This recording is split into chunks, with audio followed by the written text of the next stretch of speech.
Okay, cool. So, a few words about the book and the author. So, it's Erin Meyer. She's a professor at INSEAD currently, and her background is also pretty international. So, she was teaching English in Botswana and India for a while. Then she got married and moved to France, and now she lives there. And she teaches everything related to communications and like management at INSEAD Business School, which is like very famous, well-known business school in the world. And she's great. I highly recommend reading the book. And she has another book, like a new one. I forgot the name, but it's also like pretty much about the same topic. And she's amazing lecturer. She's amazing speaker. So yeah, highly recommend it. And the book is called The Culture Map, decoding how people think, lead, and get things done across cultures. It's actually about cross-cultural communications, and the framework Erin came up with is an 8-scale model. So there are 8 different scales, which she came up with while like looking and like working with other people, other cultures. So those scales are communicating, evaluating, persuading, leading, deciding, trusting, disagreeing, and scheduling. And every culture and every country she considered to like apply to this framework is actually placed on the scale at some at some place from the left to the right. I'll talk about the scales like in a second, so it will be more clear. So communicating is about um, low context or high context culture. So what is it about? Low context cultures are very like simple, clean, and straightforward. So messages are delivered as you think. So what you think that you actually mean and what you mean you actually say. That's very, very relevant for the United States market. And she also tries to explain why it's like that in like in some cultures. And the reason she provides in this case for United States is that it's simply taught at school from the very, very young age. So the kids are like used, and people in general in states are used to living in very multicultural cultural environments. So states is like, it's a melting pot. It's like a place where people from pretty much any location in the world, they like move to US. And it was historically like that. So United States was actually like originally a country where were moving from different parts of the world. So it was crucial for understanding each other to provide as much context, as much, yeah, as much context as possible, just to make people from different cultures understand each other well. Uh, on the opposite side, there is high context. It's very typical for Asian countries, especially Japan. And Erin explains that because Japan is like a country with very like old culture and old traditions, and it's like kind of an island, so people don't really move there too often and don't really move abroad too often, so they don't really share the culture with other cultures like as much as United States do, for example. And there is a lot of context you need to know to understand what's going on, so it's not really straightforward. The messages are like both spoken and like read between the lines. So there is a phrase called you need to read the air that is very applicable to Japanese culture, for example, and like many other Asian cultures. An example she provides is Iran. So there, if you ask a person if he or she is hungry, that person will say no, but it doesn't mean no. This person might be like starving, but the culture and the context doesn't allow them to say yes right away. So you need to ask twice or sometimes 3 times. For us, it might sound strange, when the person says no already and you like push again and again, it might be uncomfortable. but for them it's opposite. So every time you deal with the different culture, you basically need to like understand if that culture is more straightforward or less straightforward. And it's also like if you don't know, better try to deal like you are dealing with people from like the culture you don't know. So try to explain what you mean and try to be transparent and clear, but very, very, very nice. And don't be afraid to ask twice. Don't be afraid to like double check if the person like really feels comfortable with what you just said. Yeah, here are some like bullet points, some rules about how to deal with high context cultures and low context cultures. If you are talking with people from high context culture, pay attention to their body language. It's really important. Don't really assume like bad intention with anything. Clarify everything and practice listening more carefully. So try to read between the lines, try to understand what was meant, not what was just like said. If you work with people from low context cultures, yeah, be transparent, be clear, try to understand and like ask clarification if you need. Always ask clarification if you need. That will make your life much easier in any culture you deal with. Ask as many questions as you need. That's important. But yes, always be polite. That's the first skill. Second one is evaluating. It's actually interesting because on top of the communication style, there is a separate kind of like sub point, I would say. She makes it a different scale. It's about giving direct or indirect negative feedback. You probably like she gives an amazing example how a French manager moved to States to work on a like leadership position, and then there was a time for getting some like midterm feedback, and Erin called her first and she asked like how you doing, and she was, it's amazing, it's my favorite place so far, I feel so comfortable, my manager gives me such a positive feedback, I feel so good. And she was extremely happy. And then Erin called her manager who was American, and he said, well, I'm trying to provide her with some like negative feedback because there is something she's not doing right and she doesn't get it. And if she will not get it in the nearest future, I'm not sure we will work together. So Erin was a little bit confused, like what's going on. And then she realized that the way the manager was providing the feedback to this French lady was the very, very typical for United States. It's not the most polite way to explain, but it's the like easiest way to visualize it. Some people call it a shit sandwich. So every time you provide something negative, you need to wrap it with 2 or 3 positive phrases. Oh, wait a second. Yeah. And here, Erin actually provides kind of like a chart how to like deal with high context, low context, and indirect feedback cultures.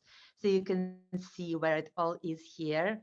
And based on this chart, you can basically understand if people will provide you with direct feedback or not. Because if you are dealing with France, if you're dealing with Russia or like Eastern Europe, if you are dealing with Israel, you'll probably get a very direct negative feedback. And it's nothing personal, it's just the way to express yourself. So like for me, it was also tough when I first moved to States and I listen about like, oh yes, you just did this deck very well and the colors are beautiful. And I'm like, why he's talking about that? Like, who cares about the colors? And then I realized that later we will get to the point. But yes, it took me a little while to understand. So very careful with that. It's like pretty important to understand that if you heard something negative wrapped into a lot of positive stuff, yes, that's the key. I'm not sure actually what I prefer, this one or the way Russians give the feedback. I remember I was working for the French company in Russia, and we had like this peer-to-peer assessment tests. And when I received this first evaluation, I was crying. It was so direct, and it was like without any filters about anything. I'm like, okay, is it that bad? French people are super direct, and actually Erin provides this this example in the book as well. There was a story where I think it was a Chinese lady. She was like presenting, and folks were giving her some feedback, and it was French company. And she literally was like almost crying as well because it was so direct. And then after she presented, they told her like it was a great job. And she's like, what the hell? You just like destroyed me literally. Like, what is going on? And they were like, yes, but we gave you some feedback, but we only pointed you to what is not working great, but everything else is great. And you only had like 3 or 2 comments, which is like nothing. So again, another like cross-cultural thing. So Alisa, if you would know that before, you would know that it's nothing about yourself. It's more about like kind of motivational growth comments, which is not typical for us here, but very typical for some other cultures. So yeah, be careful. And again, don't take it personal. And if you are dealing with people from other culture and you're trying to be nice and like deliver the message clearly, try to kind of give some translation keys. So like my okay means great. My good means like excellent job. Just like try to translate. That's what I usually do with my engineers from abroad. I say them that like when I say like good job, I actually mean it's like excellent, it's perfect, it's very good. If I say like it's okay, I actually mean that like everything is great, it's fine. Like don't be upset. It's not like I'm downgrading you. It's just like I'm Russian and sometimes it takes me a while to adjust. Yeah. Scale number 3, persuading. So it's actually very interesting how different cultures deal with it as well. As an example that Erin provides, it's Germany vs. States. So in Germany, and that's also applicable to Russian-speaking countries, to like Eastern European countries, they come up with a framework first, and like based on the facts, wait a second, no, I'm saying it wrong. Principle first. They actually like come up with the principle first, and they like, yeah, they explain the framework. So they give you the rules, how this task should be like managed. And then they get to application, and then they get to examples, and then they get to solutions. So it's like very, very typical, yeah, to like German culture. In United States, what they do, they actually first like explain the application. So they come up with the application, and then they come up with the framework based on the application. And it's also, Erin explains that by the way kids are taught at school. So in Anglo-Saxon culture, in Anglo-Saxon like countries, they are taught to look for like creative solutions and only then come up with a framework. So in other countries like Europe and Latin America, for example, it's like formulas first, ways how to do things are explained first, and only then you switch to application. If you deal with mixed context, you need to switch from one to another. So you tell what you are going to do, then you tell how you are going to do it, then you provide with examples, then you switch back to the framework you just used, and you just like go on it over and over again. And that explains people to get both context and the framework. That will be like easier to understand if people from mixed cultures are like looped into the project. Yeah. here is actually, I always forget I have the slides, so I'll switch to it. Yeah, here are basically the bullet points about like both application first thinkers and principle first thinkers, and what to do with you if you're dealing with a mixed audience.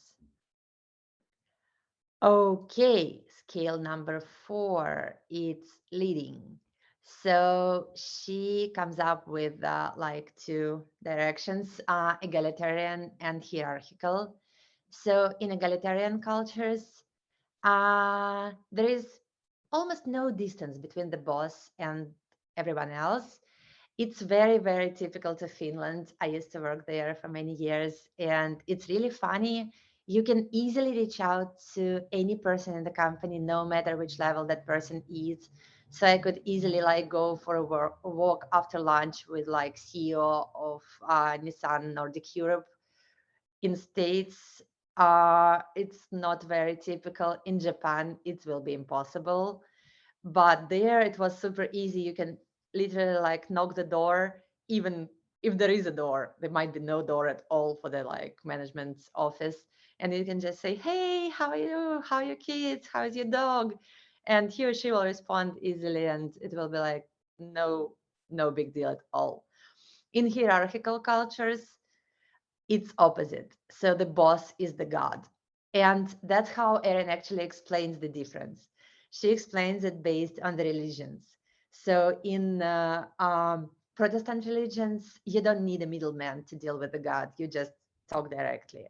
That's how it's made. And it's very straightforward. It's very simple. You don't need like extra workarounds to reach out to God. For Catholics, you need a middleman, and there should be a distance. You cannot talk directly, and that actually also like explains a lot. If it's unknown, if you don't know in which culture you are, which culture you are dealing with, deal like you are in a hierarchical culture. So don't like jump over the like levels. Reach out to your direct boss, or like one level up, one level down. Ask if you can reach out to other people and so on. Oh, sorry. This on the right, it should be opposite. It shouldn't be hierarchical. It should be egalitarian. So for hierarchical, yes, you need to like respect the hierarchy. You need to understand the etiquette. Yeah, no level hopping. That's important because it might be offensive for the person which level you just like hopped on. So yes, always try to communicate with people at your level. If you need to reach out to a higher level, please ask. Deciding. So consensual decision making over top-down decision making. So consensual is for the companies, cultures where decisions are made in groups. So there is no leader who makes a decision and sends it to the other people and they just apply this decision. It's more like brainstorming. It's more like coming up with decision. And that's very, very typical for, who was that? I think it was Japan. Let me find that nice word. Yes, ringi. That's how it's called. The ringi method in Japan is a way to come up with decisions from bottom to top. So the lowest possible people in the company meet, discuss, decide, send this decision up, and then it goes up, up, up, up. And that makes it more honest, let's say, because it's not like the manager doesn't know what the decision is until everyone on the lower level came up with it. So there is no like stress of thinking that someone will like, destroy your decision or something. You can come up with everything. You can speak honestly. And that also makes it interesting timing wise, because in the companies and cultures where consensual decision, what's going on with my language today, is applied, you really need to be patient because the process will take forever until everyone talks to everyone agrees with everyone. It was like that when I worked in Finland a little bit, because everyone is trying to be so nice. You need to talk to every single person in the team, in the cross-cultural team, on the stakeholder side, on the like leadership side, everywhere, agencies, everyone should be involved. And it takes like ages to come up with decision.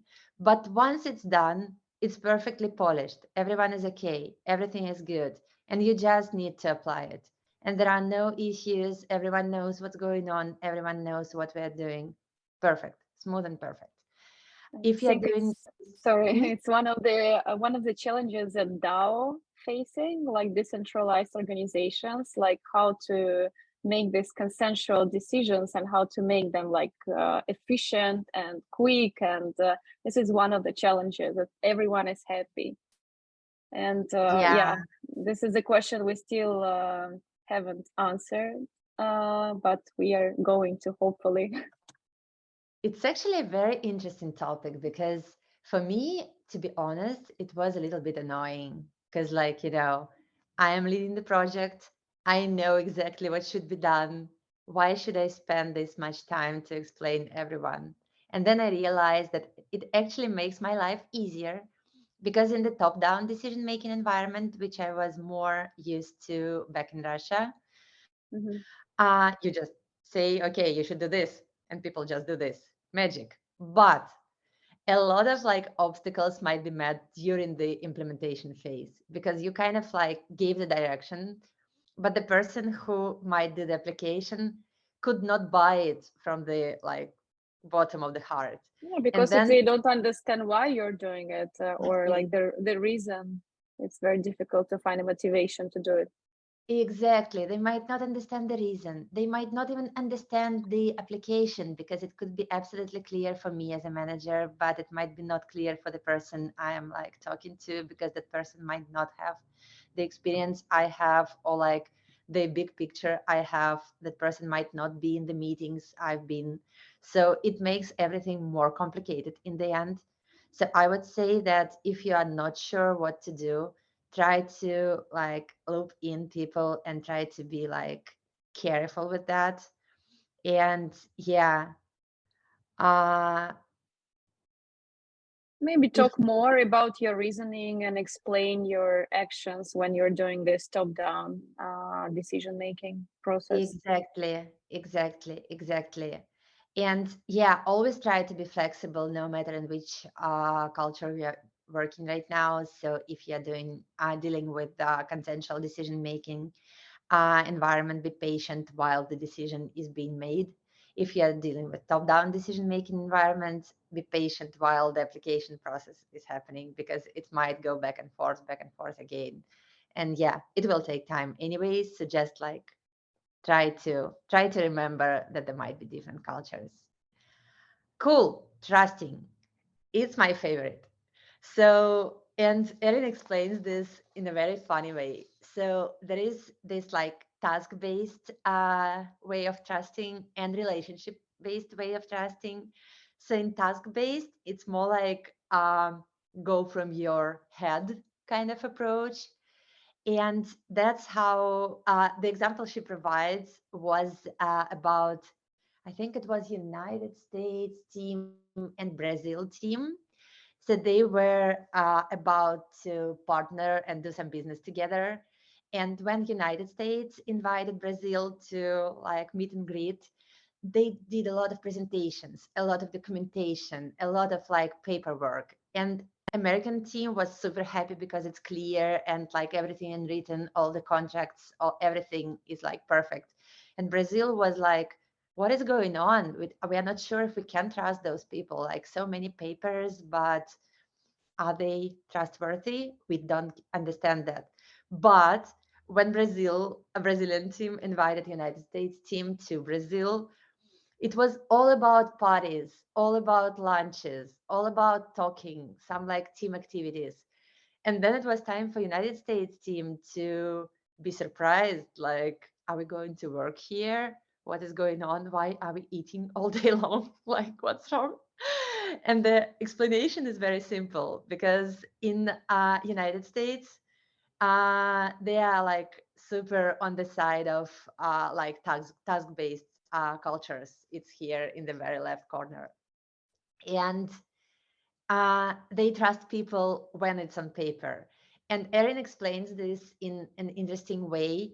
Actually, the countries where the legal system works better are more like task-based, because if everything goes wrong, you just go to court, or like you just apply some like rules of your like documentation and everything, and it will be just okay.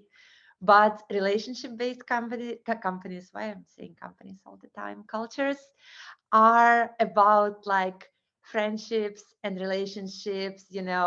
I'm dealing with that guy because he's a son of my father's friend, so he might be nicer to me. I can trust him or her more.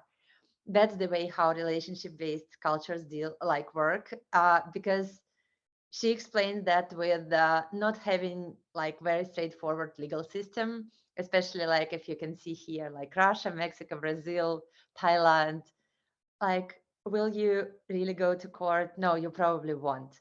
So you're trying to protect yourself up front. You're trying to find a person you kind of like know you already have a breach with. So that person is kind of like feels safer. Actually, interesting exception is Japan. So they are like dealing with like their brains by day and their hearts by night. So during the working time, it's very, very much about task-based culture, and they're keeping their like professional and personal life separate, and they don't spend too much time on this like non-professional events during the working time. But in the evening, you probably heard about this karaoke, like after parties, after work parties. So if you are dealing with Japanese culture, it's really good to kind of like lose your face by night. And that tells them that if you got drunk and you like lost all your shit there, it's really good because that shows your real face, and that's how they build trust. So it's very interesting exception of all of this, like other countries. Number 7, disagreeing. So confrontational or avoid confrontation. Let me find my notes here. Yeah. Uh, Very confrontational cultures. France, Italy, Israel. You probably, if you ever been there or like was dealing with people from one of those cultures, you probably noticed that they are like yelling at each other, almost fighting. It can be like very emotional. I here in my previous company, I was working with Italian creative director.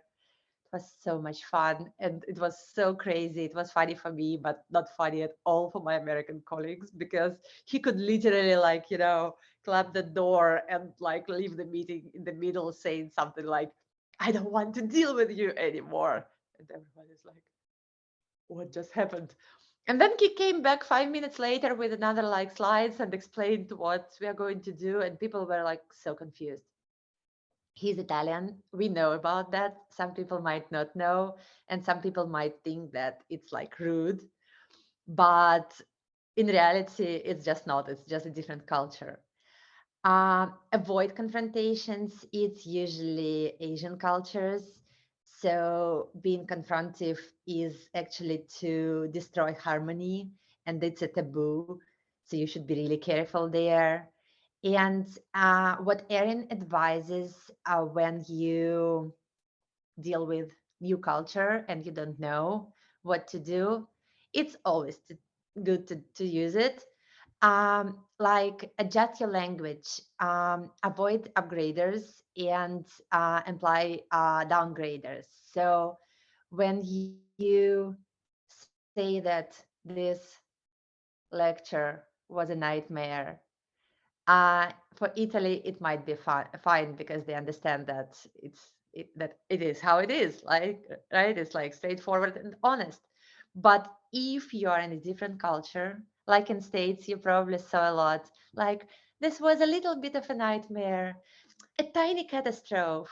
Forget about those words when you're trying to read this. It was a catastrophe and a nightmare.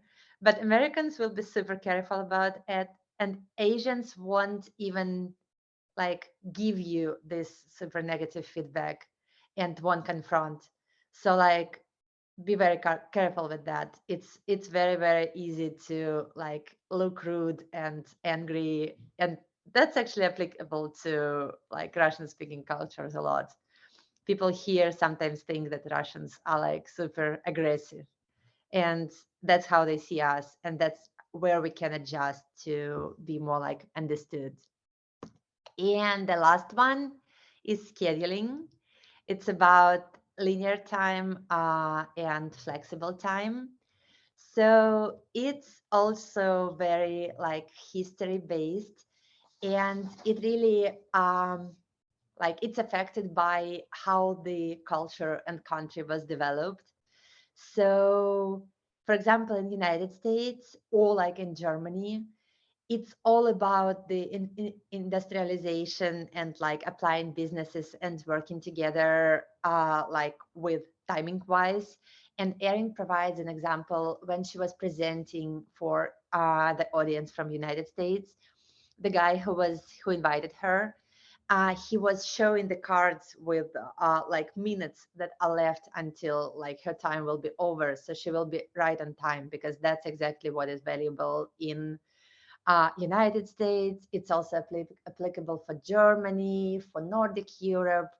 Like, remember, this works as a Swiss watch phrase. So that's actually Swiss watch is very applicable to like Germany, Switzerland, and also like United States. But the countries with flexible timeline, Spain, Brazil, Kenya, Turkey, also Russia, also like Russian speaking countries, Eastern Europe, they are about like, I'll do it after lunch.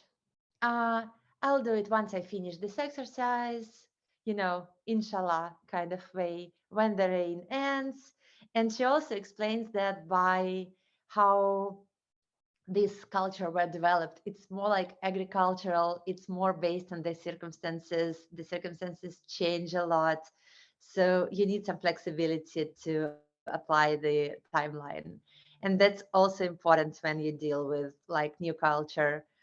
Like ensure that you agreed on how like you're going to measure time, because it might be, I remember it was like super annoying when I was asking of my like Indian colleagues, when are you going to get back to me with this?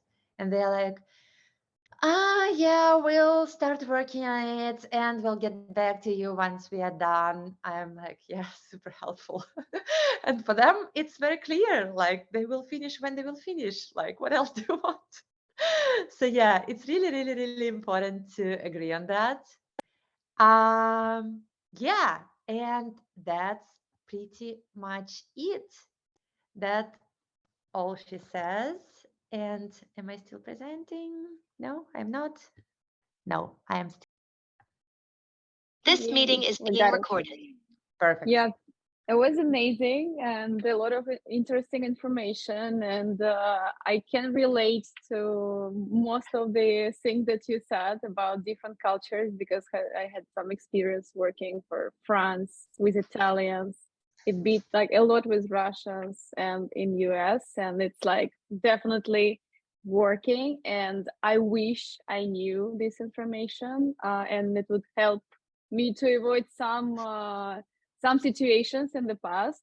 And maybe Yeah. in your work, did you have any like funny situations or maybe tragic situations because of these cultural differences that you can talk about? Well, funny situations where when I was in Finland, my manager, and it's actually not only about my manager, even the prime minister of Finland, you can easily meet that person. I actually met him in a like wakeboarding park next to my office a couple of times. He was literally like wakeboarding there, like next to me. And one of my managers, like C-level managers, was using his bicycle to go to the office. And one day there was a late meeting, and he just like joined for 10 minutes. And he was wearing this like biking overall, you know how it looks like, right? So it was Mm-hmm. like super funny. And you should see the face of my Asian colleague who lived in Finland for a while. She was studying there for like a couple of years and she was joining as a trainee. She looked at him. She was like so kind of frustrated.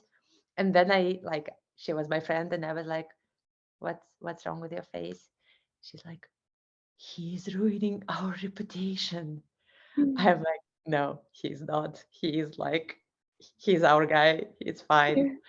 Yeah, and her face literally expressed like the full spectrum of emotions. Like, what is going on? It was really interesting. And yeah, actually, one more thing I wanted to add, because when I was reading that book, I also have a lot of experience, like seeing the patterns which Erin described in the book and applying those to my real life and understanding that maybe some situations I kind of faced in my past were not as I saw it. And some people might protest, like, no, my culture is different. You should not measure all the people with one like linear, you know. Yes, but first of all, we should remember that cultures are being mixed. So if you grew up in a country with one culture, but for example, your parents or like your family or your heritage is from another country, you might have this like mixed approach. And especially in states, it's like not always clear if you're dealing with like Asian person. Is it more Asian person or is it like already American person? So, Yeah. like what works more? So like, yeah, always try to be careful. And I would say that no matter which cultures will be on which scales, those scales themselves are like super helpful because sometimes when you work with a team and you see how different people like operate, you might recall, okay, this person might be on another side of the scale for like leading or decision making or like trusting. So I Mhm. just need to remember that people might be on the different sides of the scale, and I need to try to adjust those scales to be in the middle for the whole team. And that will help a lot. Yeah, that was actually my next question, because when Mhm. on one team you have like people from different contexts, different countries, like let's say American, Japanese, Russian, and French. How do you actually, as a manager, how do you navigate all these differences? Because you kind of need to, you cannot take one direction, you need to navigate all these differences. Like, how do you do it? Explaining upfront helps a lot. So giving more context upfront. So for example, if it's about like timeline, you need to tell that, okay, we need to do it by 7 p.m. Wednesday.